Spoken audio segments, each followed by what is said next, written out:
continuar el estudio de Mateo. Vamos a leer nuevamente Mateo capítulo 15, desde el versículo 21 hasta el versículo 28. Esos son los textos que vamos a estudiar, escudriñar este día. Mateo 15, 21 a 28, lea conmigo, luego mantenga su Biblia abierta para ir siguiendo el texto. Dice así la palabra del Señor. Saliendo Jesús de allí, se fue a la región de Tiro y de Sidón. Y aquí una mujer cananea que había salido de aquella región clamaba diciéndole: Señor, hijo de David, ten misericordia de mí. Mi hija es gravemente atormentada por un demonio. Pero Jesús no le respondió palabra. Entonces, acercándose sus discípulos, le rogaron diciendo: Despídela, pues da voces tras nosotros. Él respondiendo dijo: No soy enviado sino a las ovejas perdidas de la casa de Israel. Entonces ella vino y se postró ante él, diciendo: Señor, socórreme. Respondiendo él, dijo: No está bien tomar el pan de los hijos y echarlo a los perrillos. Y ella dijo: Sí, Señor, pero aún los perrillos comen de las migajas que caen de la mesa de sus amos. Entonces respondiendo Jesús, dijo: Oh mujer, grande es tu fe, hágase contigo como quieres. Y su hija fue sanada desde aquella hora. Oremos. Bendito Señor, te agradecemos por esta preciosa reunión que estamos compartiendo. He podido disfrutar de la comunión con los hermanos, de los cánticos, del Evangelio, de la lectura pública y de los demás momentos que hemos pasado en toda esta reunión. Bendecí ahora la predicación de tu palabra, que puedas hablar a nuestra vida de manera preciosa, que puedas abrir nuestro entendimiento para comprender estas verdades y podamos aferrarnos de ellas de todo corazón y ponerlas en práctica en nuestra propia vida, Señor. Ayúdame a ser claro, preciso, sencillo y que pueda predicar en el poder de tu Espíritu Santo para ser edificados todos los que estamos en este lugar. Ruego de tu ayuda y tu sostén en Cristo Jesús. Amén. Hay un refrán popular que dice: la fe mueve montañas. Se refiere a que con una profunda confianza y esperanza, algunos creen esto, es posible superar cualquier obstáculo grande en la vida, llegando incluso hasta realizar algo que a los ojos de los demás parece imposible. De acuerdo a este punto de vista, un logro obtenido es proporcional a la fe que se haya ejercido, y por eso cuanto más grande parece eso imposible, más fe se supone que hay que tener. De ideas como esta surge el famoso movimiento actual, contemporáneo, llamado pensamiento positivo, que enseña a mantener una actitud optimista y también enfocada en algo, creyendo que la energía mental de alguna manera puede lograr que se cumpla lo que uno quiere. Cabe decir que más allá de que haya sido adoptado este pensamiento, esta ideología por muchas personas, no deja de ser algo presuntuoso e inchequeable. Si bien es bueno meterle pila a la cosa que uno haga o ponerle ganas para alcanzar ciertas metas en la vida, la realidad es que simplemente porque alguien enfoque mucho los pensamientos en alcanzar una meta esperando que se cumpla, no le va a dar seguridad de que lo consiga, mucho menos si lo que se desea es algo demasiado inalcanzable. Por más que muchos de acá te pasen un mes entero pensando en comprarse un auto 0 kilómetros, ni un año pensando lo van a alcanzar, ¿no? A veces es cuestión de que no va a funcionar de esa manera. Y normalmente también es muy conocida esta manera de pensar en gente que justamente tiene mucha plata y que sí piensa mucho, pero también tiene la plata para comprarse eso que estaba pensando, ¿no? En definitiva, pienso que eso poco tiene que ver con la fe, mucho menos con aquella fe que es aprobada por Dios, aunque lamentablemente en el cristianismo actual muchos han adoptado ideas parecidas a esta del pensamiento positivo, simplemente que lo cambian un poco y en vez de pensamiento positivo lo llaman de alguna manera fe positiva, en esto de decretar que se cumplan ciertas cosas y esperar que se cumplan simplemente porque se las decretó, que es una enseñanza completamente antibíblica, no tiene nada que ver con la Biblia, que vos decretes o que vos digas: Señor, haceme más lindo, no va a pasar. Por más que lo decretes, vas a seguir siendo feo, como yo, ¿no? Es así, no va a cambiar. ¿Cómo se puede definir entonces la fe? Bueno, una vez oí a un predicador dar una definición que me pareció interesante por su sencillez y precisión. Este pastor decía, fe es confiar en que las cosas son como Dios dice que son.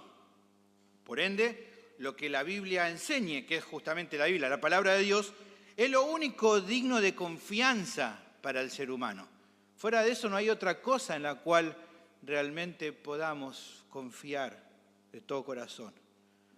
Ahora, ¿por qué estoy hablando de esto al comenzar este sermón? Bueno, si leíste conmigo el pasaje, notaste que en la historia se habla de una persona con una gran fe. Algo muy interesante, porque aquí solo se menciona algo así, ¿no? Una persona con gran fe. Pero lo más llamativo de todo es quién dice que esa persona tiene mucha fe. Es Jesús. Jesús lo afirma respecto justamente a las actitudes particulares de una mujer que durante su ministerio público se acercó a él con una gran necesidad. Y Jesús dice que esa mujer tuvo una gran fe. Ahora, Mateo testificó esta historia para sus propios oyentes como una enseñanza importante para ellos en cuanto a un tema central, que también lo titulé así en el sermón. ¿Cómo es la fe que agrada a Dios? Bueno, con este relato simple y breve se brindan algunas cualidades específicas que realmente llaman mucho la atención porque son presentadas justo luego de hablar respecto a la falsedad religiosa de los escribas, los fariseos, quienes eran justamente identificados por el pueblo en general como hombres de fe, cuando en realidad el Señor expuso que no eran hombres de fe, que eran unos hipócritas. Pero sobre todo, dejando en claro que una demostración de fe genuina, en definitiva una que agrada a Dios, puede provenir incluso del contexto menos pensado, como fue el caso de esta extranjera, lo cual es muy llamativo porque un relato hasta aquí que hemos visto similar, parecido, justamente es identificado por Jesús en otra persona extranjera, en otro gentil, ¿se acuerdan? En el centurión romano, al quien Jesús, hablando de él, dijo lo siguiente allí en Mateo 8:10.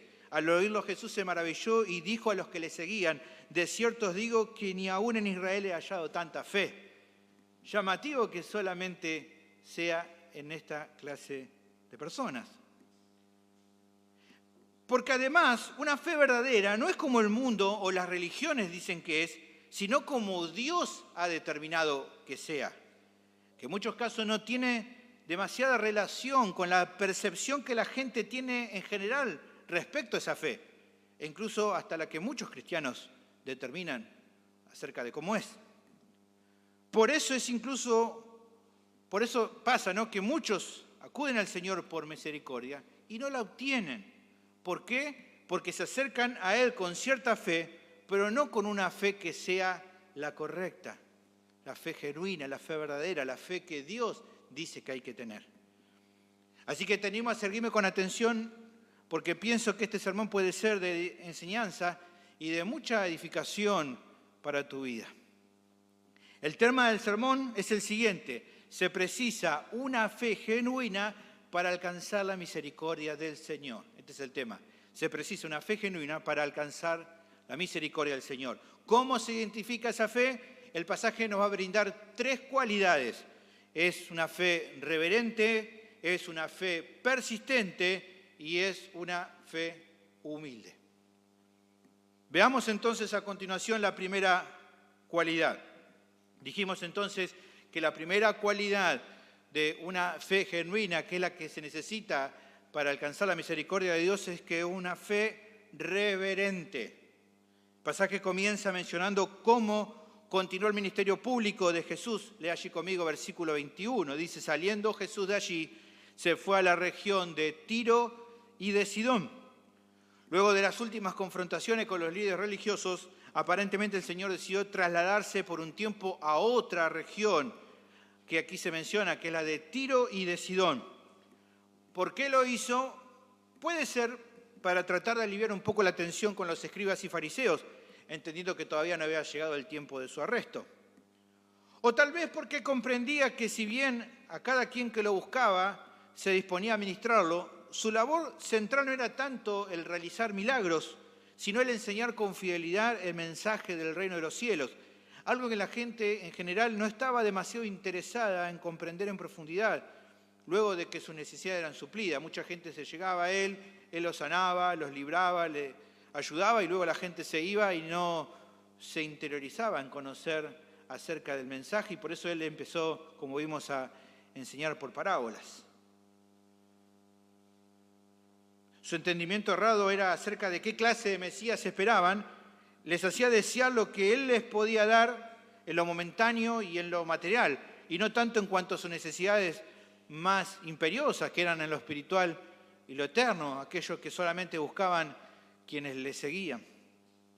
Puede ser también que se tratara de evitar mayor recelo con Herodes Antipas, que como vimos, este gobernante allí en Galilea tenía medio ideas extrañas en cuanto a la identidad de Cristo. Tal vez una combinación de todos estos factores llevó a Jesús a viajar temporalmente al noroeste, a una zona un tanto apartada de Galilea. Una que no estaba ya bajo la influencia ni de Herodes, porque era otra jurisdicción, ni de los líderes religiosos, porque al ser un territorio mayoritariamente habitado por gentiles paganos, a los fariseos les resultaba horroroso andar por esa región, la de Tiro y Sidón. Un erudito reflexiona sobre esta decisión de Jesús, comentando lo siguiente, me pareció también interesante. Dice este autor, la región de Tiro y Sidón era el territorio gentil de la antigua Fenicia, una zona que pertenece ahora al sur del Líbano, en la costa este del mar Mediterráneo. Es posible que Jesús y los discípulos pasaran la mayor parte del tiempo en las laderas de las montañas, lo cual había sido un cambio refrescante de clima con respecto a la región cálida y árida de Galilea. Más importante aún, él obtendría tiempo con el fin de estar a solas con los discípulos y prepararlos un poco más para la inminente crucifixión de él y el ministerio apostólico de ellos. Luego este mismo escritor agrega, Palestina no proporcionaba ninguna privacidad y sí numerosos peligros, pero Jesús no salió por miedo. Cuando llegó el momento de enfrentar la cruz, afirmó su rostro para ir a Jerusalén, como dice allí en Lucas 9:51. Ahora bien, es transitando por esa región, entendiendo el contexto que estaba pasando, veamos lo que acontece allí, estando justamente en esta región. Versículo 22 dice, y he aquí una mujer cananea que había salido de aquella región, clamaba diciéndole, Señor, hijo de David, ten misericordia de mí. Mi hija es gravemente atormentada por un demonio. Si bien parecía que la idea de Jesús era aprovechar ese tiempo para poder tener unos días de ministración personal, aparte con los discípulos, bueno, aquí vemos, Mateo nos cuenta que apareció una persona en escena, ¿no? En un momento como así inesperado. Dice el texto que se trataba de una mujer cananea que había salido del lugar donde habitaba, en esa región, para encontrarse con Jesús. No se nos dice de cómo se enteró de su presencia, ya sabemos, lo hemos hecho varias veces.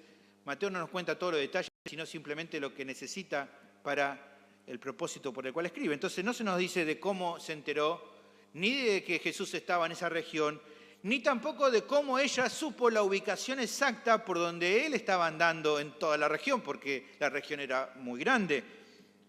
Aunque sí sabemos de que para ese entonces la fama de Cristo se había extendido mucho. Por eso, incluso estando todavía en Galilea, él había ministrado personas de Tiro y de Sidón. Allí en Marcos capítulo 3, versículo 8 se nos cuenta que incluso gente de Tiro y Sidón había sido ministrada por él. Si bien, como hemos visto y también vamos a estudiar hoy, los pueblos gentiles de alrededor de Palestina no eran la prioridad ministerial de Jesús en ese momento, no por eso no los había atendido y servido cuando se presentaban ante él. Recién mencionaba, por ejemplo, el caso del centurión romano. Este caso, sin duda, era un nuevo ejemplo de todo lo que él venía, o de que todo aquel que venía a Cristo con un corazón humillado y sincero, recibía bendiciones de su parte, y este caso no va a ser distinto, mientras que también todo el que venía con arrogancia y autosuficiencia, lo que se llevaba era una buena cantidad de reprimendas por parte de Jesús. Con todos tuvo esta misma manera de actuar. Esta mujer evidentemente estaba dentro del primer grupo de aquellos que venían a él justamente con este corazón humillado y sincero. Porque de acuerdo al texto se nos afirma que estando en la presencia de Jesús, ella clamaba diciéndole: Señor, Hijo de David, ten misericordia de mí. Mi hija es gravemente atormentada por un demonio. ¿Qué más sabemos acerca de ella? Bueno, no mucho. Era del pueblo gentil. Por un pasaje paralelo se nos especifica un poco más su nacionalidad. Allí en Marcos 7:26 se dice que la mujer era griega y sirofenicia de nación, y también, bueno, que le rogaba echarse fuera de su hija al demonio. Debido a eso, a que era una mujer cananea, podemos vislumbrar que no tendría demasiada preparación en las Sagradas Escrituras como un judío, o incluso como una mujer judía, que tampoco era que conocía tanto, pero claramente estaba mucho más en desventaja. Pero aunque no tenía mucho conocimiento o preparación en la Escritura, sí lo que tenía era una gran necesidad. Una hija que estaba sufriendo a causa de una posesión demoníaca. Siendo cananea, hasta ahí seguro que sí, porque así eran los paganos, habría sido devota de la diosa Astarte, que era la de la zona, y de otras deidades paganas que estaban en aquella región. Pero, aunque digamos todo esto, también debemos decir que algo pasó en su vida. Claramente, por eso acontece esta historia. Algo pasó. Cansada y desilusionada de su idolatría, harta de rendir honor a dioses inservibles que no habían podido hacer nada ni por ella ni por su hija, en su corazón entonces comenzó a generarse una inquietud espiritual. ¿Cómo lo sabemos? Bueno, porque eso fue lo que le movió a ir hacia Jesús. Tal vez porque lo que escuchó de alguien cercano fue que este Jesús hacía obras portentosas. Tal vez escuchó de que este Jesús sanaba personas endemoniadas, tal como vimos, por ejemplo, allí en capítulo 12, versículo 22, ¿se acuerdan? Entonces fue traído a él un demonio ciego y mudo, y le sanó de tal manera que el ciego y mudo veía y hablaba. Ya dijimos, la Biblia nos refleja algunos de estos testimonios, pero debemos multiplicarlo por muchísimas cantidades de testimonios más que simplemente Mateo no comentó, pero que entre la gente se divulgó rápidamente. También se nos dice en la Biblia, y la gente entendía, cuál era la autoridad por la cual él podía realizarlo, porque claramente eso también estaba ahí presente. ¿Se acuerdan, por ejemplo, allí en capítulo 8, versículos 28 y 29, se nos relata que cuando Jesús llegó a la otra orilla, a la tierra de los Gadarenos, vinieron a su encuentro 2 endemoniados que salían de los sepulcros, feroces en gran manera, tanto que nadie podía pasar por aquel camino, y esos clamaron diciendo: ¿qué tienes con nosotros, Jesús, Hijo de Dios? Ha venido acá para atormentarnos antes de tiempo. O sea, estaban reconociendo con qué autoridad los iba a expulsar. Bueno, con todo esto en mente, es que entonces ella de algún modo le dio la espalda a su vida de pecado y de idolatría, y despojándose de todo orgullo religioso, se acercó quebrantada a Jesús, porque en su alma se le generó la convicción de que este hombre era más que un simple rabino judío, era ese Mesías esperado. Puede ser que tal vez a sus oídos hubiera llegado una de sus declaraciones más tremendas, aquella que nos da Mateo en capítulo 11, versículo 28, cuando nadie como él dijo esto que habrá sido tremendo: venid a mí todos los que están trabajados y cargados, y los haré descansar. No había profetas que pudiera decir esto. Solo Jesús podía decir esto, porque Él es el Dios. Él es el único Salvador. Y aunque ella no era justamente una seguidora de la instrucción religiosa judía errada que se estaba dando en ese entonces, como sabemos ya y conocemos cómo los judíos pensaban que iban en contra de la enseñanza de Jesús, no por eso tenía hasta ese momento una postura muy distinta a lo de los religiosos judíos de aquel momento. Seguro que en su mente y corazón, incluso en su paganismo y en su idolatría, existía la convicción de la necesidad de la obediencia, en este caso para ella, a sus propios dioses, como un método de intercambio para alcanzar su favor. Porque todo el ser humano tiene en su mente esa idea. Bueno, si me porto bien en esta vida, Dios me va a dejar entrar al cielo. Y si me porto bien, sé que quizás Dios me ayude, ¿no? Como si fuera un método entre que yo hago algo y entonces Dios me recompensa como premio y castigo. Y sabemos que para la salvación no funciona así. Evidentemente, nada de eso le había funcionado a ella.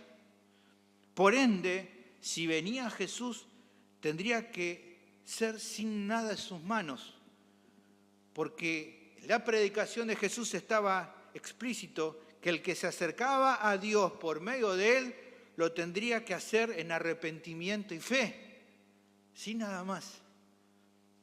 Jesús mismo así lo había enseñado, por ejemplo en Mateo 4:17, diciendo, desde entonces comenzó Jesús a predicar y a decir, arrepentíos porque el reino de los cielos se ha acercado.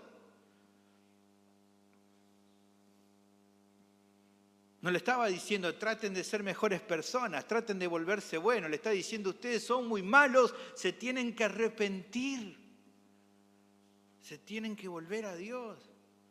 Y también en Marcos capítulo 1, versículo 15, el mismo Jesús dice, el tiempo se ha cumplido y el reino de Dios se ha acercado.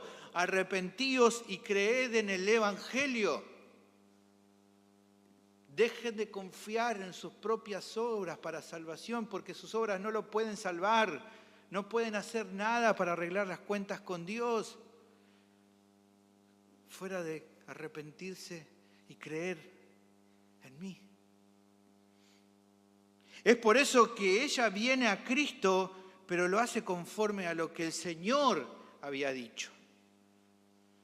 ¿Qué le dice entonces? Lo que leímos recién, Señor, Hijo de David, ten misericordia de mí. Y por lo que vemos aquí, lo decía una y otra vez, Señor, Hijo de David, ten misericordia de mí. Señor, Hijo de David, ten misericordia de mí. Y por lo que vemos también lo decía a gran voz. Así clamaba, a gran voz, reconociendo su indignidad. Viene a Jesús apelando a que tenga misericordia de ella. Ahora, solo un corazón que está así de arrepentido puede actuar de este modo.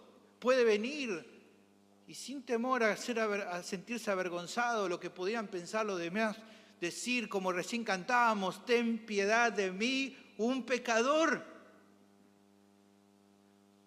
Solo alguien que está realmente arrepentido puede identificarse de este modo. Un comentarista destaca lo siguiente. Ella sabía que no merecía la ayuda de Jesús, que era indigna de él y que su única esperanza de un perdón inmerecido estaba en la piadosa misericordia de Jesús. Escuche, por definición, la persona que pide misericordia solicita algo inmerecido. De eso se trata justamente la misericordia. Esta mujer no llegó exigiendo, sino rogando. No pidió la ayuda de Jesús en base a su propia bondad, sino en base a la bondad de Él. Pero no solo se identificó como indigna, no solo parecía que en su corazón había arrepentimiento, su clamor evidenció también su fe. Porque es claro, el arrepentimiento sincero siempre camina de la mano con una fe sincera. El sentido de indignidad no puede quedar simplemente en un lamento y nada más. Es acompañado de manera inseparable de un anhelo sincero por aquel camino que sea capaz de dar liberación de la condición inicial en la que está y en la que uno quiere salir. Pero hay algo igual de central, que es el objeto de la fe. Esta mujer podría haberse arrepentido de su idolatría y buscar la salida en otras religiones distintas. Haber adoptado, por ejemplo, la enseñanza de la justificación por obras que enseñaban los fariseos y escribas judíos. Pero no fue de esa manera. Ni a eso ni a ningún otro lado. Ella acudió al único sendero correcto, al único capaz de cambiar de verdad toda su vida para siempre. Ella acudió a aquel que afirmó de sí mismo que era el único camino de salvación. Porque si decimos los cristianos que solo Cristo es el único camino de salvación, es porque Él mismo dijo que Él es el único camino de salvación. La exclusividad del cristianismo es porque Cristo así lo identificó. El hecho de que no creamos de que por otras religiones o por otras ideologías se puede llegar al cielo es porque Cristo dijo que solo se va al Padre a través de Él. Por eso es que ella lo identifica de un modo adecuado. Lo llama Señor, Hijo de David. O sea, la fe de esta mujer estaba dirigida como debía, no solo por reconocer su indignidad, no solo porque anhelaba un camino distinto, sino además porque confiaba en quien debía confiar. Entendió que aquel al que venía a clamar era el único que podía otorgarle aquello que tanto necesitaba. La fe genuina no se trata de confianza en cualquier cosa que se cree o se piensa. Como diría nuestro pastor, no es fe en la fe, no es fe en uno mismo. Porque en ese sentido toda la gente tiene algún tipo de fe. Hasta los que dicen que no tienen fe, la tienen. Porque es innato en nosotros, lo aceptemos o no lo aceptemos. El punto es que la fe genuina asiente a la verdad. La verdad era que Jesús es el Señor, que es el Hijo de David, que es el Mesías, y que por lo tanto la forma de venir a Él, ¿cómo es? Es como se debe ir ante el Rey del Universo, reconociendo la propia indignidad y con reverencia clamar por misericordia. Esta mujer así lo entendió, reflejando de este modo fe verdadera, porque solo esta clase de fe es aceptable para Dios. El pastor John MacArthur comenta lo siguiente: para que la fe tenga sentido y poder, debe estar puesta en un objeto digno de confianza, así como la mujer cananea dejó atrás sus ídolos y puso su fe en el Señor, el Hijo de David. A pesar de su trasfondo pagano, ella había oído hablar del venidero Mesías de los judíos, a quien llamaban Hijo de David, y con reverencia se dirigió a Jesús como su soberano y omnipotente Señor. Se le acercó en el mismo espíritu reverente y confiado que el leproso que encontró a Jesús después del Sermón del Monte, el cual se postró ante él diciendo: Señor, si quieres, puedes limpiarme. Ella fue a Cristo con la reverencia necesaria, producto de una fe genuina. Al rogar por misericordia por su hija atormentada, siendo hasta allí una mujer pagana, implícitamente estaba reconociendo que sus dioses no tenían ningún poder, ni ninguna autoridad sobre la vida de esta hija tan amada, mientras que Jesús sí. Dejó sus ídolos, dejó esa adoración que teníamos todos cuando estábamos lejos de Dios, ¿no? Cada uno de nosotros teníamos nuestros ídolos, ya no capaz los dioses paganos de aquel entonces, pero todos nosotros teníamos nuestros ídolos, y de esos ídolos nos volvimos a Cristo. Esto evidencia sin dudas una fe genuina. Fíjese, lo leímos el otro día, 1 Tesalonicenses 1, 8 al 9, creo que el pastor lo compartía. Dice allí: porque partiendo de vosotros ha sido divulgada la palabra del Señor, no solo en Macedonia y Acaya, sino que también en todo lugar, que dice, vuestra fe en Dios se ha extendido, de modo que nosotros no tenemos necesidad de hablar nada, porque ellos mismos cuentan de nosotros la manera en que nos recibisteis y cómo os convertisteis de los ídolos a Dios, para servir al Dios verdadero. Así es. Así es la vida cada creyente, abandona sus ídolos para volverse a Cristo. Por ende, si este era quien en verdad era, no había otra manera de presentarse ante Él que como ella lo hizo. Ahora, ¿qué enseñanza deja eso? Bueno, creo que Mateo está presentando un concepto claro. Se precisa una fe genuina para alcanzar la misericordia del Señor. ¿Cómo se identifica esa fe? La primera cualidad que el pasaje brinda es que es una fe reverente. Una fe reverente. Ahora, sin duda que esta sección era importante atender para los oyentes del apóstol, así como para nosotros. Todo pecador que al escuchar el mensaje del Evangelio viene a Cristo, lo debe hacer con fe. Pero esta fe, sin duda, se asemeja a la de esta mujer. Es una fe con reverencia, reconociendo que no merece nada, sabiendo que todo aquello que puede recibir de aquel al que acude no tiene otro sustento fuera de la misma misericordia de aquel que se la otorga. Porque comprende, en definitiva, que si bien Él es cercano a los hombres, eso lo vamos a ver también la semana que viene, Él es cercano a los hombres y recibe a toda clase de pecadores, no porque sea cercano hacia nosotros, no deja de ser el Señor sobre todo el universo. Por eso no nos acercamos de cualquier modo delante de Él. Porque su gloria es tremenda. No lo vamos a leer completo por razones de tiempo, pero después lee allí la descripción que hace el apóstol Juan de Jesús en Apocalipsis capítulo 1, versículo 10 al 18. Dice que sus ojos son como llamas de fuego.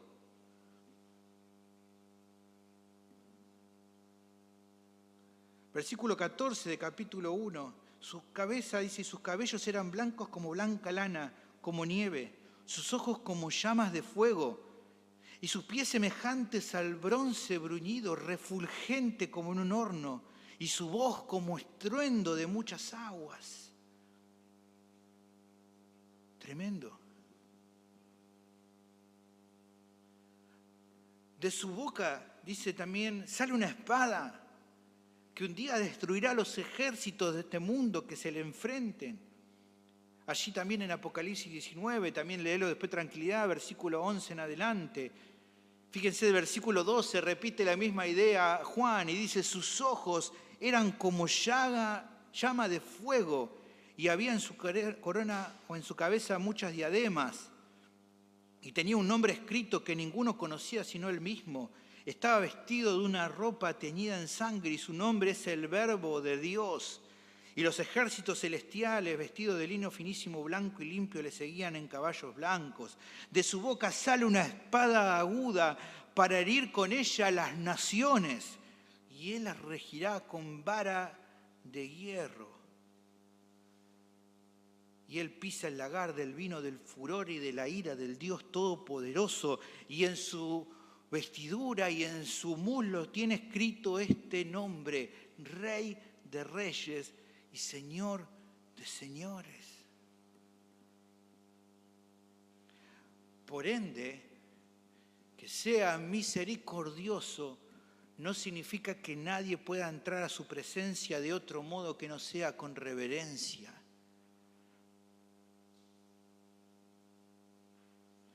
Eso lo entendimos claramente el día que vinimos a Él. La pregunta que deberíamos hacernos es, una vez que Él ahora nos ha salvado, ya ahora siendo hijos de Dios, ¿podemos andar delante de Él de un modo irreverente? ¿Ahora ya no pasa nada porque con tal somos parte de su familia? ¿Qué les parece? Por supuesto que no. La misma reverencia con que nos acercamos a Él el día que nos salvó, es la misma reverencia que merece de nosotros eternamente. Porque Él es nuestro Señor, reconocido por nosotros el día que vinimos a Él, pero sigue siendo nuestro Señor hoy y para siempre. Así que nuestra reverencia debe ser siempre hacia Él. Y porque además ser reverentes a Él es algo que identifica una fe genuina. Muchos hombres que se acercaron a Jesús en aquel tiempo quizás eran muy bien vistos por la sociedad. Pero una de las demostraciones de su fe, que era falsa o que era meramente superficial, era su falta de reverencia ante el Señor. Fíjense en Lucas capítulo 7, versículo 36, habla de uno de los fariseos que lo invita a comer con él. Dice, versículo 37 de capítulo 7, entonces una mujer de la ciudad que era pecadora, al saber que Jesús estaba a la mesa en casa del fariseo, trajo un frasco de alabastro con perfume.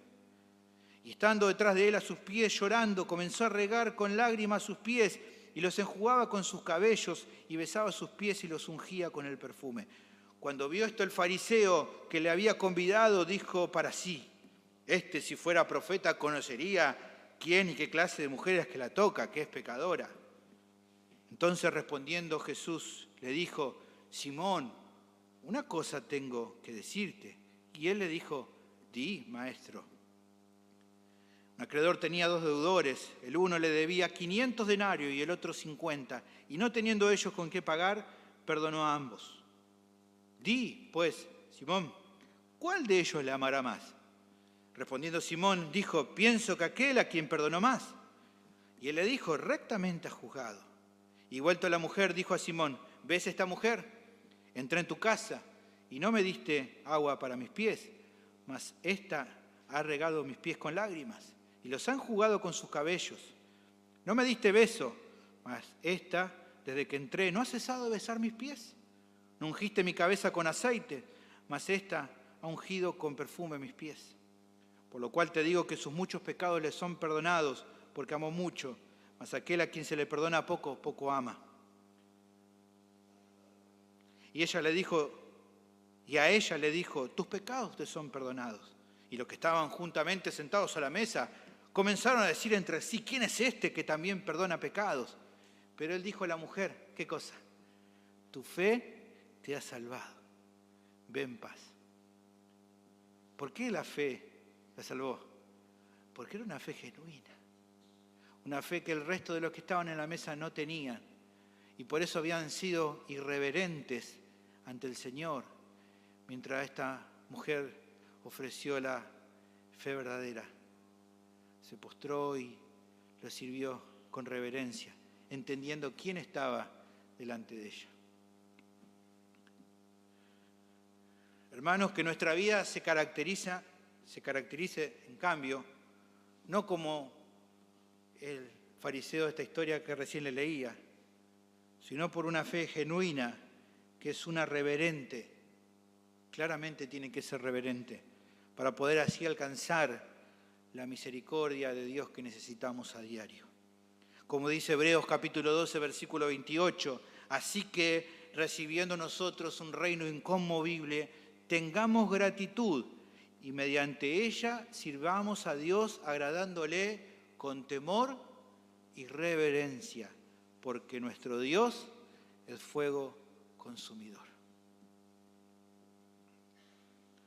Dijimos entonces que la primera cualidad de una fe o la fe genuina que se requiere para alcanzar la misericordia de Dios es reverente. La segunda cualidad es que es una fe persistente. El pasaje prosigue contando acerca de la reacción de Jesús. Dice versículo 23, pero Jesús no le respondió palabra.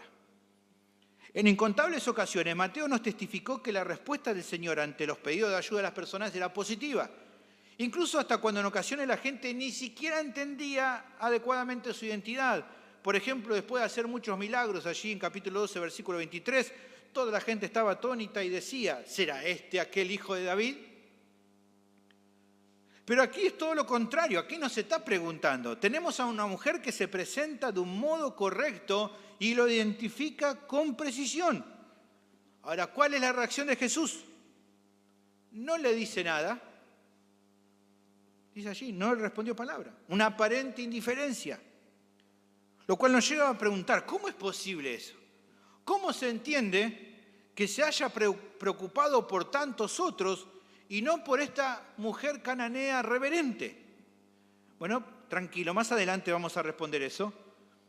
Por lo pronto, podemos ir viendo que los discípulos, sin cuestionar la reacción de Jesús, hasta con cierto pragmatismo le hacen un pedido al Señor. Entonces, acercándose a sus discípulos, no sé si se lo habrán dicho despacito o qué, le rogaron diciendo, despedila, pues da voz tras nosotros. No sé si lo habrán dicho fuerte o no, yo me imagino que le daría un poco de vergüenza, pero, Señor, ¿no te parece que mejor decirle que se vaya? Es interesante lo que plantean. Ellos no dicen, Jesús, si tanto hiciste por otro, ¿por qué no le haces algo por ella?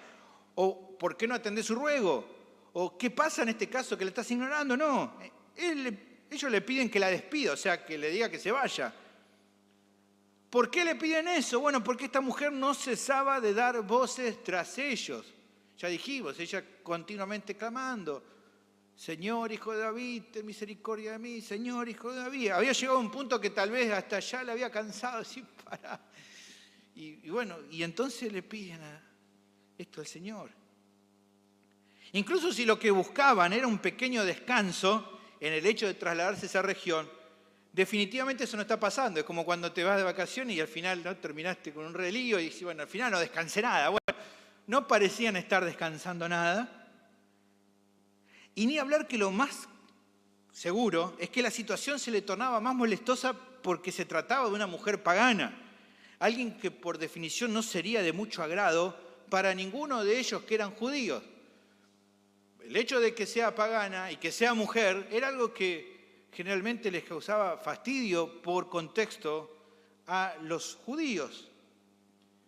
Fíjense que una misma mujer samaritana así lo identifica allí en Juan capítulo 4, versículo 9. La mujer samaritana le dijo, ¿cómo tú, le dice a Jesús, siendo judío, me pides a mí de beber que soy mujer samaritana? O sea, le está diciendo, ¿cómo siendo mujer me hablas siquiera? ¿Y cómo siendo samaritana? Pues dice ahí Juan, porque judío y samaritano no se tratan entre sí. Probablemente eso también le haya afectado a los discípulos, pero Jesús hasta acá hemos visto mostrado una actitud distinta. Siempre había atendido a todos sin importar de quién se trataba. Por ende, la situación se tornó más llamativa con lo que él dice a continuación. Él respondiendo dijo, evidentemente la mujer estaba presente también, así que habrá escuchado, no soy enviado sino a las ovejas perdidas de la casa de Israel. ¿Qué quiso decir con eso? Bueno, pienso que hay que entender sus palabras de acuerdo con lo que hasta acá Mateo vino enseñando, pero sin descuidar lo que va a acontecer después. Pienso que surgen dos asuntos importantes. El primero es mostrar de entrada la coherencia de Jesús respecto a la sumisión de él al plan divino. La prioridad en ese momento eran las ovejas perdidas de la casa de Israel. Él ya se lo había dicho cuando los comisiona. ¿Se acuerdan en el capítulo 2, versículo 5 en adelante? A estos dos envió Jesús y le dio instrucciones diciendo, por camino de gentiles no vayáis y en ciudades samaritanas no entréis, sino id antes a las ovejas perdidas de la casa de Israel. Por eso es coherente con eso que acá diga, no soy enviado sino a las ovejas perdidas de la casa de Israel. El Padre lo había dado esa comisión. Entonces, eso es lo que está pasando. Eran ellos, los judíos, quienes hasta ahí habían recibido mayoritariamente el servicio de Jesús y de los discípulos. Esto se iba a prolongar, dijimos ya en su momento, por un tiempo más, aunque luego iba a cambiar. Justo antes de terminar el Evangelio, según Mateo, en capítulo 28, versículo 19, vemos que el ministerio apostólico se tiene que extender y va a extenderse fuera de los límites de Palestina, y por eso le dice, vayan y hagan discípulos ya a todas las naciones. Aquí hay un cambio en la comisión, ya no solo involucrarse con las ovejas perdidas de la casa de Israel, sino a todos lados.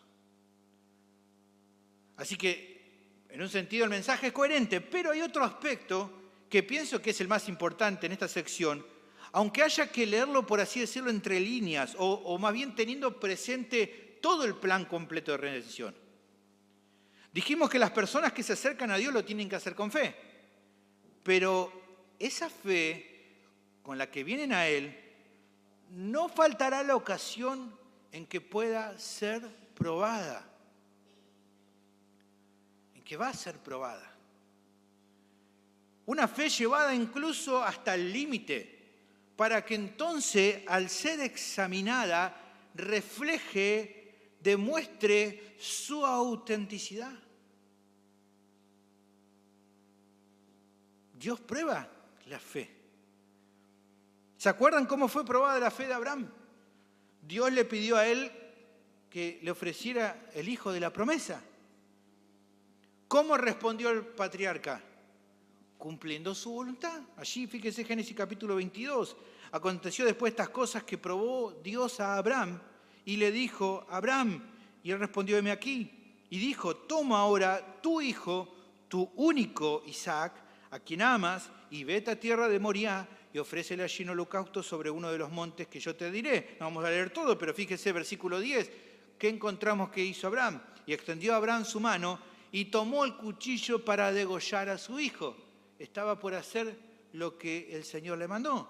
Entonces el ángel de Jehová le dio voces desde el cielo y dijo, Abraham, Abraham. Y él respondió, heme aquí. Y dijo, no extiendas tu mano sobre el muchacho, ni le hagas nada, porque ya conozco que temes a Dios, por cuanto no me rehusaste tu hijo, tu único.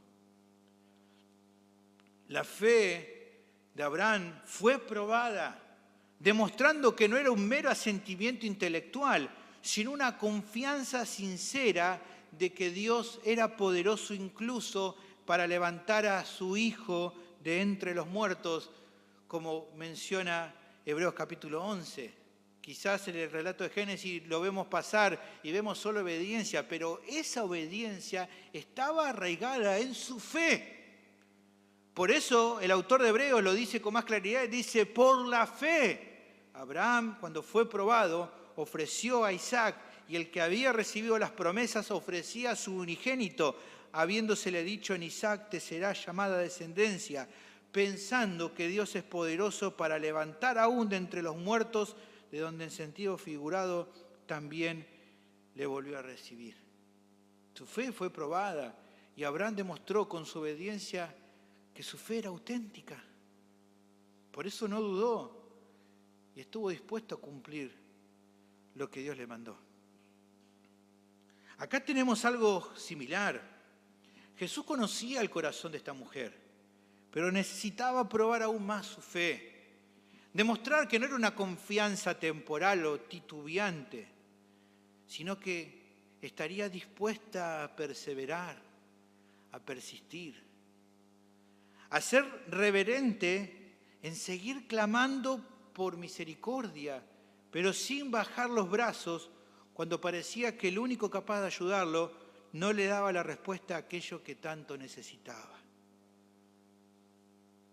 Por ende, aunque los discípulos se la querían sacar de encima y aunque la vista del Señor no parecía estar muy interesado en su caso, esto no hizo que la fe de esta mujer tambaleara o se derrumbara. ¿Qué hizo? Bueno, miren, por el contrario, Mateo nos cuenta su reacción.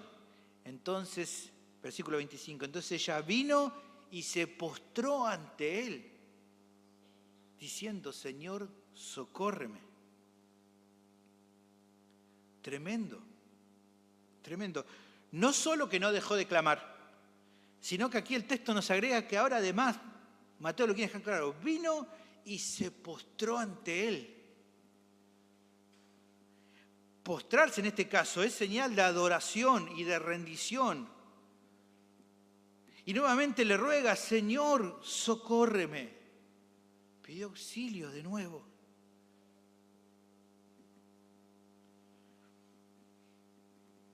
No voy a dejar. No voy a volverme atrás. No me voy a ir. El hecho de que no haya retrocedido ni haya renunciado refleja entonces algo importante que Mateo está queriendo enseñar. Se precisa una fe genuina para alcanzar la misericordia del Señor. ¿Cómo se identifica esa fe? La segunda cualidad que el pasaje brinda es que se trata de una fe persistente. Una fe que persevera. Así es una fe genuina. No es una fe por un tiempo, No es una fe cuando me gustan lo que me dicen, no es una fe cuando las cuestiones en mi vida vayan bien, sino es una fe a prueba de todo eso, que sigue fielmente. No baja los brazos cuando aparentemente pareciera que no hay respuesta, sino que sigue buscando la misericordia del Señor con la misma reverencia que tenía al comienzo. Y eso demuestra que esa fe es verdadera. Porque muchos son los que se acercan momentáneamente al Señor, reflejando lo que parece ser una fe. Pero cuando pareciera no alcanzar la misericordia del Señor, enseguida o con el tiempo se enojan, se quejan, se amargan y en algunos casos se borran.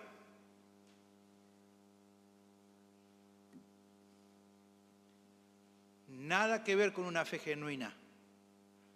Ella espera, esa fe, espera lo que haya que aguardar y mientras tanto sigue clamando y confiando en que Dios es poderoso para responder conforme a su voluntad.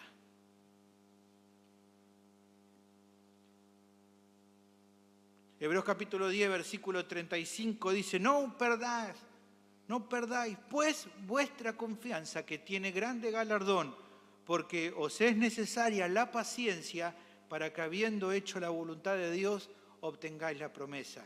Y luego versículo 39 dice, pero nosotros no somos de los que retroceden para perdición, sino de los que tienen fe para preservación del alma. Sin duda que esta sección es una preciosa enseñanza para todos los creyentes, porque algo que debe caracterizar nuestra fe es la persistencia. No siempre todo es tan claro, tan sencillo, tan evidente, tan fácil. No siempre el viento sopla a favor. No siempre todo va color de rosa. Pero aún así, seguimos confiando en el Señor. Seguimos haciéndolo. Incluso cuando parece que todo se pone peor. Fíjense, mire la historia allí de Jairo, ¿se acuerdan? Lucas capítulo 8, versículo 49, dice, entonces, estaba hablando aún Jesús y Jairo, cuando vino uno de casa del principal de la sinagoga a decirle, ¿qué le vino a decir? Tu hija ha muerto, no molestes más al maestro, ya está, ya se acabó. Si no vino hasta ahora, ya no hay nada más para hacer. O eso parece. Porque ¿qué le dice Jesús? Oyéndolo Jesús, le respondió, ¿qué le dijo? No temas, cree solamente y serás salva. Persistí en creer. Persistí.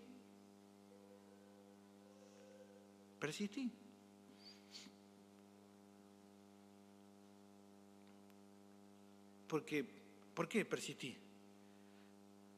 Porque la última palabra la tiene Cristo, no nosotros, ni la gente.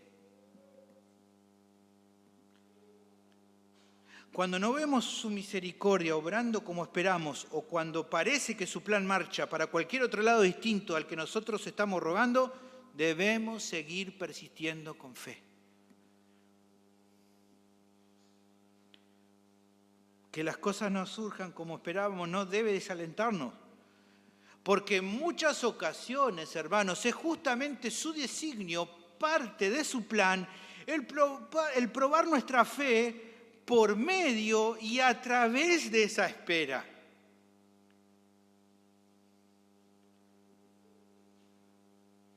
Sin dudas que esa espera examina nuestra fe y en definitiva la desarrolla también. Un comentarista bíblico desarrolla esta enseñanza de Mateo en esta parte de un modo muy interesante. Dice lo siguiente, Jesús no hacía nada sin amor y nada sin un propósito divino. Escuche, estaba harto de la superficialidad, de la fe fingida de aquellos que de modo egoísta conseguían lo que deseaban de él y se iban. Pero Por sobre todo quería probar la fe de esta mujer, llevando a pleno florecimiento la confianza de esta madre. Jesús puso las barreras no para alejarla, sino para acercarla más.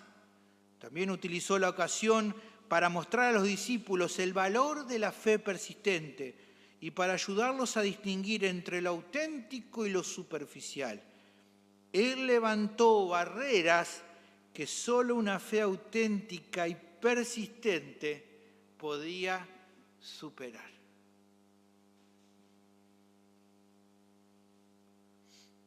Por lo tanto, hermanos queridos, consideremos lo visto en esta sección y procuremos transitar nuestra vida cristiana no solo con una fe reverente, sino con una que también sea persistente. Solo así podemos alcanzar la misericordia del Señor que tanto necesitamos a diario. El autor de Hebreos también en capítulo 11 dice, pero sin fe es imposible agradar a Dios, porque es necesario que el que se acerca a Dios crea que le hay y que es galardonador de los que lo buscan, de los que persisten, de los que lo están buscando. Y porque es a través entonces de persistir y de que nuestra fe sea probada en la aflicción y en la lucha y en todo lo que nos toca pasar, esperando el triunfo, lo que anhelamos del Señor, que nos vamos desarrollando como discípulos suyos. Fíjese, 1 de Pedro capítulo 1, versículo 3 en adelante. Bendito el Dios y Padre nuestro Señor Jesucristo, que según su grande misericordia nos hizo renacer para una esperanza viva, por la resurrección de Jesucristo de los muertos, para una herencia incorruptible, incontaminada e inmarcesible, reservada en los cielos para vosotros. Escuche, que soy guardado por el poder de Dios mediante la fe, para alcanzar la salvación que está preparada para ser manifestada en el tiempo postrero, en lo cual vosotros alegráis, aunque ahora por un poco de tiempo, si es necesario, tengáis que ser afligidos en diversas pruebas, para que sometida a prueba vuestra fe, mucha más preciosa que el oro, el cual aunque perecedero se prueba con fuego, sea hallada en alabanza, gloria y honra cuando sea manifestado Jesucristo, a quien amáis sin haberle visto, en quien creyendo, aunque ahora no lo veáis, os alegráis con gozo inefable y glorioso, obteniendo el fin de vuestra fe, que es la salvación de vuestras almas. Muchos son los que afirman tener fe, pero solo los que persisten, incluso cuando las cosas no marchan como esperan, o cuando la batalla contra el pecado o contra el mundo se vuelve dura, son los que exponen una fe genuina y reciben la misericordia del Señor conforme a sus planes y no de acuerdo a lo que nosotros pensamos o queremos. Dijimos entonces la primera cualidad, que es una fe reverente. Dijimos que es una fe persistente. Y la tercera cualidad de una fe genuina que se requiere para alcanzar la misericordia de Dios es que es una fe humilde. El pasaje prosigue con la reacción de Jesús al pedido de auxilio de la mujer. Respondiendo él, dijo, no está bien tomar el pan de los hijos y echarlo a los perrillos. ¿A qué se refiere Jesús con esto? Lo que ya venía advirtiendo, pero usando en este caso una analogía. Aquí el término perrillos, junarion, se usaba para hablar acerca de mascotas caseras que podían llegar a habitar en las casas, distinto a los perros callejeros que generalmente estaban con sarna o enfermos y que eran peligrosos. Es una palabra distinta. Se utiliza allí, por ejemplo, en Mateo capítulo 7, versículo 6, donde dice no se le den los santos a los perros. Allí es otra categoría de perros, no eran para habitar en hogares. Bueno, era esperable que en una familia el pan se le diera a los hijos y no a los perrillos.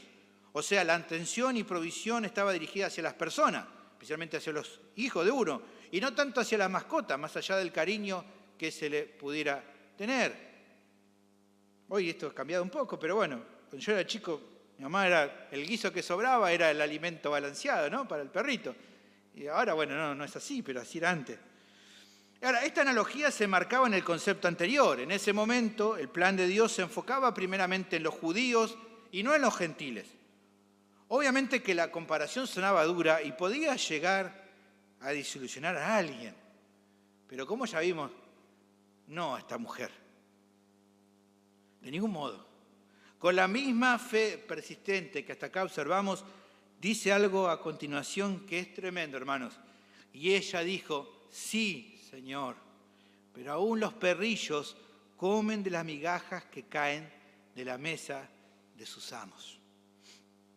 Ella no rezongó ni se molestó por el plan de Dios. Reconoció que ella misma era parte de esos perrillos. Pero valiéndose de esa ilustración vuelve a rogar, de cierto modo así. Es cierto, Señor, que no es correcto darle el pan que es para los hijos a los perrillos. Pero eso no quita que los perrillos incluso se contentan con las migas que caen de la mesa de sus amos.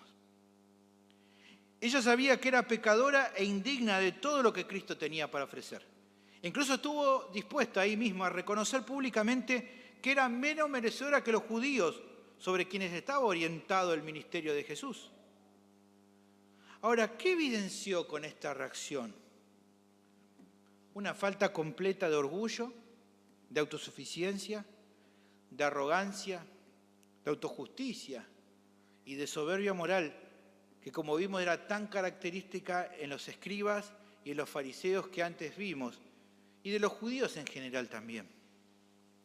Ella se conformaba al menos de esas miguitas que podían caer de la mesa principal, porque solo un poco de misericordia del Señor era más que suficiente para un corazón necesitado como el de ella. Ya con eso se sentiría satisfecha. Ya con eso. Entendía que si el que estaba delante de ella era el Mesías, solo unas pocas migajas de su poder bastaban para que su hija atormentada fuera librada por completo.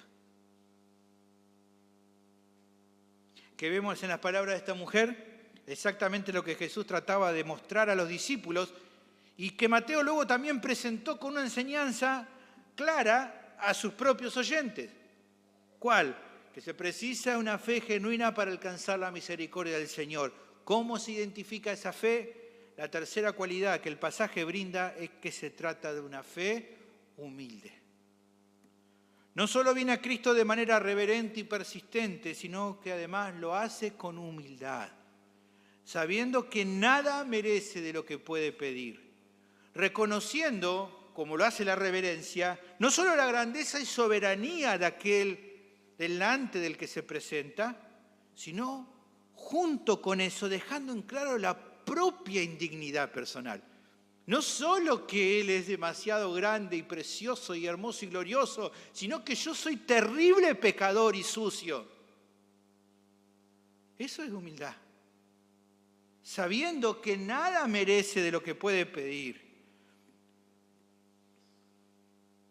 Es la ausencia completa de méritos personales que aporten algo a esa solicitud que está haciendo de misericordia.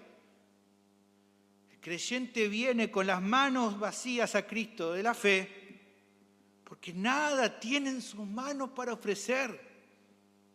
Y ¿saben una cosa? Eso está bien, porque esa es la forma en la cual se puede recibir la misericordia del Señor. Es viniendo con nada, más que trayendo nuestro pecado a cuesta. El pasaje así lo demuestra finalmente.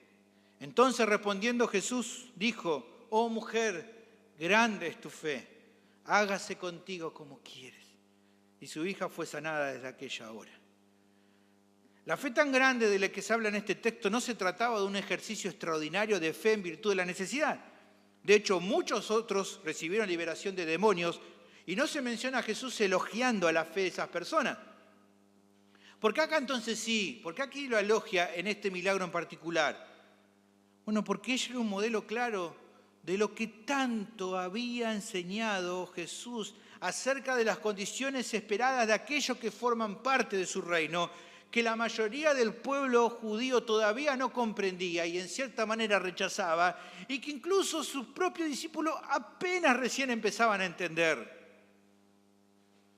Pero ella lo había comprendido ya, le había caído de la ficha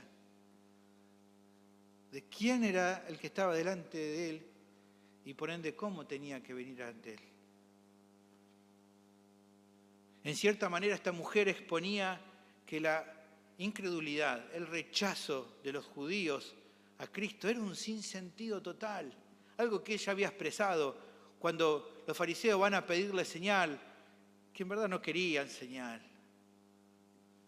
Y él por eso en capítulo 12, versículo 41, le dice: los hombres de Nínive se levantarán en el juicio con esta generación y la condenarán, porque ellos se arrepintieron de la predicación de Jonás, y aquí más que Jonás en este lugar. La reina del sur se levantará en el juicio con esta generación y la condenará, porque ella vino de los fines de la tierra para oír la sabiduría de Salomón, y aquí más que Salomón en este lugar. Y podría agregarse la mujer o la fe de esta mujer cananea se levantará en juicio contra esa generación de judíos, porque incluso sabiendo tan poquito, entendiendo tan poquito, comprendió todo lo que había que entender. Y sobre todo, reflejaba lo predicado en el sermón del monte. Lo primero que Jesús dice, que ¿qué es? Esta mujer era pobre en espíritu. Por ende, era bienaventurada, porque de personas como ellas es el reino de los cielos, como se dice allí en Mateo capítulo 5, versículo 5. Lo grande de su fe tenía que ver con que apenas habiendo recibido algunas migajas del mensaje de salvación, esas migajas le fueron suficientes para confiar y venir humildemente a satisfacer su hambre en aquel que es llamado el pan de vida. Jesús les dijo en Juan 6:35, yo soy el pan de vida. El que a mí viene nunca tendrá hambre. El que a mí cree no tendrá sed jamás. Jesús no tiene nada más que agregar. Está toda la evidencia sobre la mesa. Por eso dice, hágase contigo como quieres. Y tal como tanto había rogado, Mateo testifica obviamente que su hija fue sanada desde aquella hora. Solo hacía falta que Jesús lo dijera y ya, ¿no? Su reverencia, su persistencia y humildad revelaron su fe. La fe que era necesaria para poder alcanzar la misericordia del Señor en ese momento. Ahora, creo que es bueno reflexionar un poco en las implicaciones de estas verdades. Algo que nos distingue como creyentes verdaderos es que nuestra fe tenga estas cualidades. Si sos alguien, un hijo de Dios, nacido de nuevo, sos un creyente, por ende tenés fe verdadera, por ende la fe verdadera son o se identifica como lo que estamos viendo acá. ¿Se entiende? Una reverencia acorde al acudir a Cristo, una persistencia constante de seguirlo aunque se presenten obstáculos en el camino, y una humildad sincera que reconozca que todo lo que podemos recibir de Él, sea lo que sea, es inmerecido. Sea lo que sea, como dice el apóstol Juan, es gracia sobre gracia. No debe haber jactancia, no hay autosuficiencia, solo un corazón que reconozca, como dice el Salmo 115:1, no a nosotros, sino a tu nombre, sea toda la gloria. La gloria, Señor, no es para nosotros, dice nueva versión internacional, no es para nosotros, sino para tu nombre, por causa de tu amor y tu verdad. Ahora bien, hermanos, escúchenme. Tristemente, las cualidades presentes en esta mujer no es algo que caracterice siempre a los cristianos. Con honestidad, al menos de mí, debo decir, quizás usted también puede sentirse identificado, que mostramos estas cualidades en nuestra fe no tanto como deberíamos hacerlo, no tanto como quisiéramos. No solo que a veces somos irreverentes, no solo que también mostramos a veces poca persistencia cuando las cosas no se dan. Además, en ciertas ocasiones carecemos de la humildad que vemos en este texto. Creemos merecer más de lo que recibimos, aunque tal vez nos guardemos de decirlo de manera abierta. A veces queda más reflejado, eso sí, en lo poco agradecidos que somos con todo aquello que el Señor en su misericordia nos brinda a diario. Como dijo tiempo atrás el pastor en una predicación, deberíamos decir, he recibido de Dios más de lo que merezco. Pero en cambio, lidiamos en nuestro interior con el orgullo de vernos con derecho a reclamar, a esperar o exigir más, incluso afanados, muy afanados a veces, cuando no calzamos aquellas cosas que se nos vienen a la mente. Tal vez somos cuidadosos de no exponerlo delante de los demás, pero el corazón de muchos creyentes se llena de amargura, de resentimiento, de enojo, de malestar o hasta a veces de envidia por ver que otros reciben más que ellos, despreciando en una manera todo aquello precioso que en su misericordia Dios ya les concedió.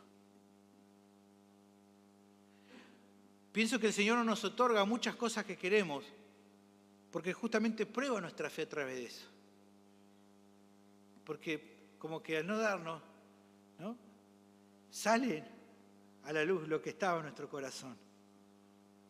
Nos pone adelante nuestros ojos, nuestras reacciones malas, pecaminosas, por no recibir lo que tanto queríamos, para que nos caiga la ficha de que a veces pareciera ser más importante lo que deseamos recibir que al dador mismo que nos da.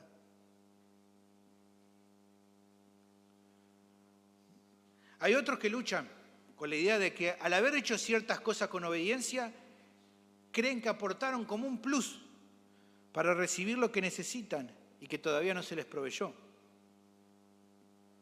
Pero está mal eso, está mal, es entender mal la Biblia. Crecer en la fe, crecer en la obediencia, no produce que tu voluntad se cumpla, sino que produce que te alinees a su voluntad. Tenemos que comprender esto, hermanos queridos. Nos tiene que quedar claro. Somos igual de inmerecedores de su bondad los días que somos más fieles como aquellos cuando nuestro desempeño no haya sido el mejor. El problema surge cuando pensamos lo contrario. Que no sea así, iglesia. Recordemos que el Señor demanda una fe reverente, persistente y humilde, porque así podremos recibir la misericordia que permanentemente necesitamos de Él. Querido oyente, no quiero terminar esta tarde sin decirte algo importante. No sos digno de presentarte delante de la santidad y justicia de Dios. Sé que eso puede sonar duro, pero déjame decirte que eso no es solo cierto para vos, lo es para todos los seres humanos. Nadie merece nada más que castigo de parte de Dios porque hemos sido rebeldes a Él. Hemos transgredido su ley. Por ende, justo si el Señor decidiera mandarnos a toda una eternidad en el infierno, como escuchamos más temprano. Pero el Evangelio que escuchaste también en esta tarde te ha presentado una buena noticia, que Dios es misericordioso. Tanto que envió a su Hijo al mundo para que por medio de Él podamos ser salvos. Jesús murió en la cruz, no para que todos tus sueños se cumplan o para hacerte en esta vida más próspero o exitoso. No. Él murió en esa cruz cargando toda la ira que tus pecados y los míos merecían. Para eso murió. Fue sepultado también, pero el tercer día resucitó de entre los muertos con poder. Y para a través de su obra redentora, poder sí solucionar la más grande necesidad que vos y yo tenemos y que toda la humanidad tiene, que es ponernos en correcta relación con este Dios santo del que estamos hablando y librarnos así de la ira de Dios.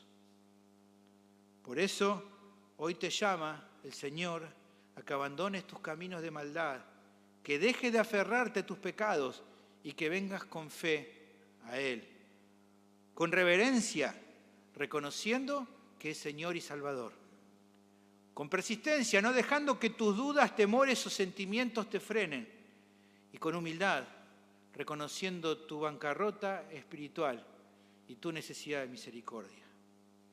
Su promesa es que todo el que viene con esta clase de fe en esta tarde será atendido por Él y puede recibir el perdón de sus pecados y la vida eterna. Todos los que estamos en este lugar, que hemos recibido la salvación de nuestras almas, te lo podemos confirmar, que un día vinimos así y el Señor nos perdonó y nuestra vida cambió para siempre. Por lo que entonces solo me queda preguntarte, querido amigo o amiga, ¿qué harás en este día? ¿Seguirás tratando de ganar tu salvación por tus esfuerzos personales? ¿O vendrás a Cristo rindiendo tu vida entera a Él? Te animo a hacer lo segundo. Vení hoy a Jesús con fe. No esperes más. Oremos. Bendito Señor, te agradecemos por tu palabra que habla de una manera tan preciosa en nuestras vidas, que nos muestra la clase de fe que se requiere para alcanzar la misericordia de Dios, la misericordia del Señor. Una fe que es reverente, una fe que es persistente, una fe que es humilde. Que estas verdades nos lleven a meditar nuestra vida. Si hay esta clase de fe en nuestra vida, ¿cómo nos estamos acercando a Dios desde el día que Él nos salvó? Y si hay alguien que todavía no está a cuenta con Dios, da cuenta con la justicia de Dios, que esta tarde sea el día en que se acerque a vos con la fe requerida, con una fe sincera, con una fe genuina, una fe que es reverente, una fe que es persistente y una fe que es humilde. Te doy gracias por este tiempo, en el nombre de Cristo Jesús.